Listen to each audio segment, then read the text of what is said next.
So, Sawkill Girls is finished. This book really, I have to summarize in like 3 parts, to be honest. So, like the first third, this was like this eerie, creepy, horror movie kind of feel to it.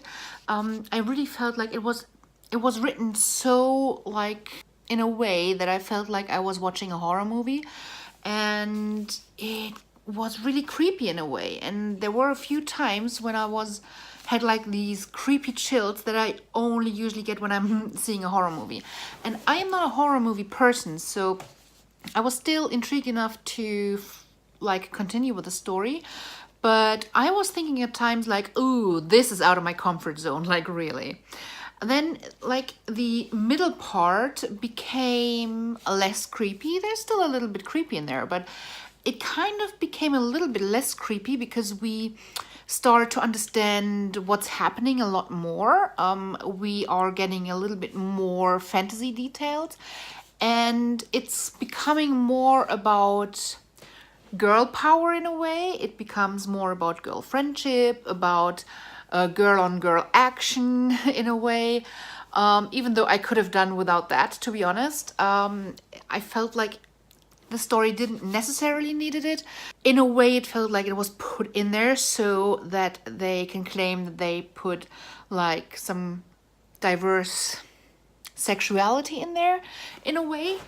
Same goes for the other girl. Like, we're following 3 girls to have girl on girl action. Well, it sounds so dirty. It's not really dirty. It's more romantic, to be honest. And it's more like little attraction. It's not that bad. I'm making it sound way worse than it is.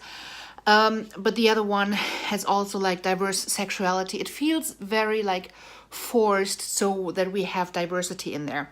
I'm all for having diverse like sexuality and diverse ethnicity in books, but please stop making it that forced so just that you can claim it's diverse, because that's what it felt like. And the characters otherwise, just like the friendship part and how different the characters were, that was developed beautifully, and I loved this part. I loved how the relationships developed and how we were following these 3 very, very, very different people and how they just came together, and I really liked that part. So at this point, I was really at a 4 out of 5 stars, and I was very clear about 4 out of 5 stars at this point because I was enjoying it. I was intrigued. I liked the creep, and I liked all the girlish parts. And then about like the last third, and you can see my bookmarks there where I have marked a few things that kind of stood out to me. It became like this book written by a crazy feminist in a way. I mean, I have the utmost tolerance for feminists, but I am a person who's for equality, and I believe like feminists are taking it further than equality most of the time, especially aggressive feminists.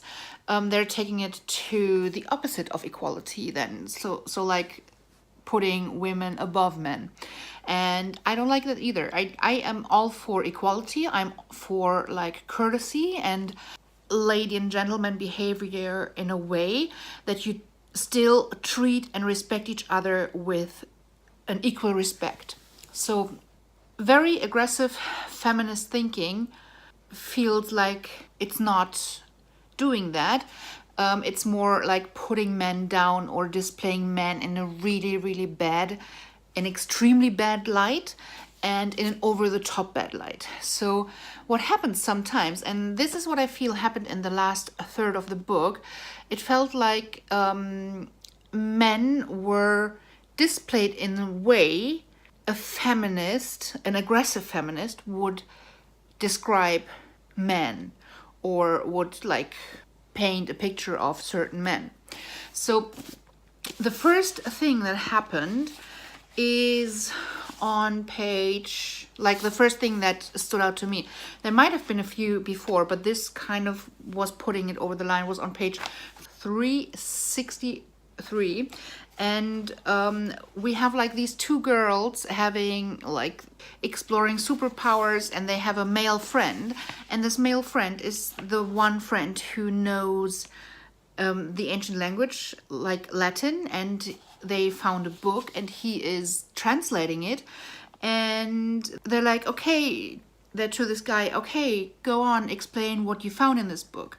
And he's like, I don't know where to begin. And then one of the girls is, well, at the beginning, that's usually a good option. And he's like, yes, but I feel sort of weird doing this, like I'm some asshole professor mansplaining the situation at you.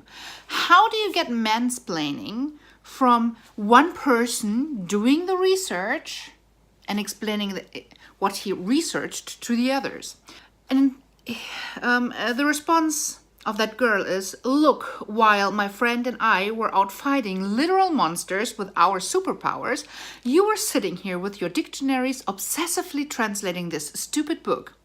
You've earned your time in the sun. A lecture away, Professor Asshole.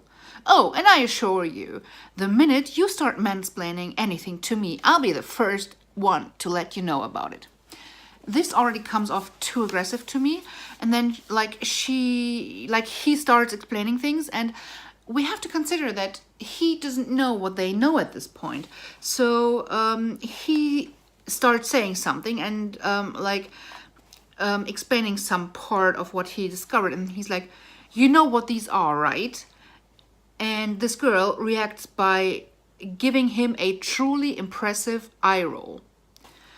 And I'm like, what the frick? I mean, honestly, this is just like putting, in my position, this is putting this girl into a very aggressive, feminist, weird kind of way. And I don't like it. It was just too much for me, to be honest.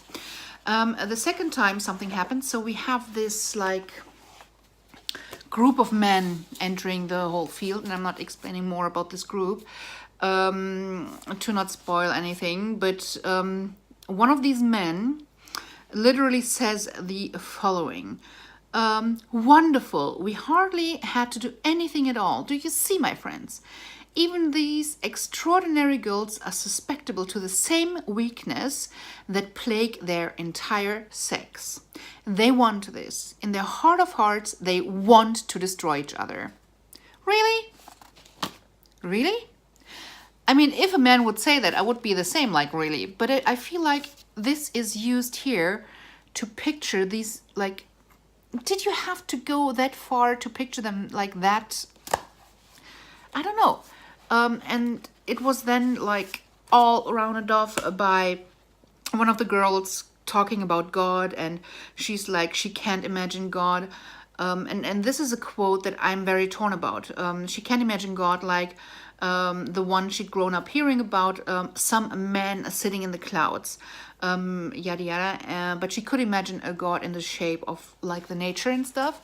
So I do believe it's beautiful to think of God as being in everything and being like nature and not like a man. But in a way that it's put here, the last third of this book, I was just annoyed by, like, because I felt like a feminist was trying to get me to hate men. Let me know what you think. I would really be interested in hearing your thoughts on this. If you have read it, if you feel similar, if you completely disagree, I would be really, really interested in hearing that.